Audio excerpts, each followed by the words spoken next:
Ya, pemirsa, koordinasi antara perusahaan milik negara terus dikembangkan untuk memaksimalkan potensi sumber daya Indonesia dan memperkuat ketahanan energi nasional. Kerjasama dilakukan salah satunya antara PT Pertamina Persero dan PT Sukovindo untuk peningkatan efisiensi operasional. PT Pertamina Persero dan PT Sukovindo membangun kerjasama untuk meningkatkan daya saing produksi energi. Kerjasama ini mencakup bidang inspeksi, pengujian, dan sertifikasi dalam upaya peningkatan efisiensi operasional. Menteri Badan Usaha Milik Negara Rini Sumarno mengatakan, koordinasi ini dilakukan agar tenaga profesional di lingkungan BUMN dapat memahami kinerja antar satu perusahaan dengan perusahaan lainnya. Makanya sekarang juga kita coba nantinya tuh kita membuat sistem tracking dari sumber daya manusia di kementerian maupun di BUMN. Tujuannya juga itu supaya saling bisa keliling. Jadi sekarang juga kita di BUMN itu sendiri juga kita mulai putar, ada yang dari perbankan masuk di perusahaan BUMN yang lain, sehingga kita mempunyai pool of talent yang betul-betul sudah mengerti bagaimana memanage perusahaan.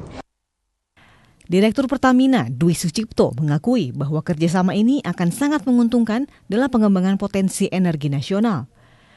Menurutnya, sumber daya yang dimiliki PT Sukovindo dapat menjadi potensi yang baik bagi pertumbuhan energi nasional.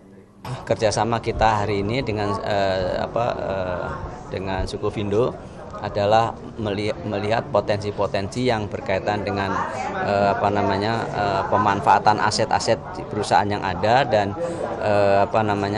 kapabilitas Sukovindo yang menyangkut masalah bisa dari hulu sampai downstream.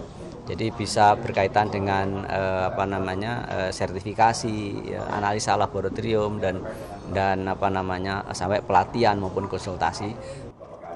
Sementara Direktur PT Sukovindo, Bakhder Johan, mengatakan Sukovindo telah mempersiapkan berbagai investasi untuk ikut membangun koordinasi dengan Pertamina.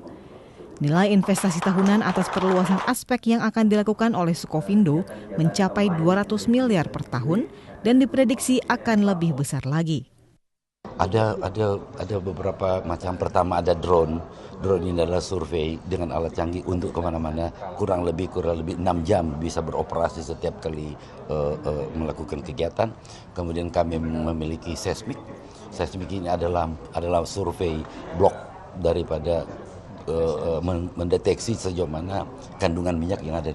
Dan kalau dikerjakan oleh kita sendiri, anak bangsa sendiri, dari sisi security, dari sisi keamanan daripada wilayah kita akan terproteksi untuk dari luar dibanding dengan orang luar. Pemerintah Indonesia terus berupaya untuk mengembangkan potensi sumber daya tambang yang begitu melimpah. Salah satu strategi yang dilakukan adalah dengan melakukan koordinasi antar perusahaan milik negara agar optimalisasi penambangan nasional dapat tercapai. Dari Jakarta, Fani Aulia, Muklis Effendi, Metro TV.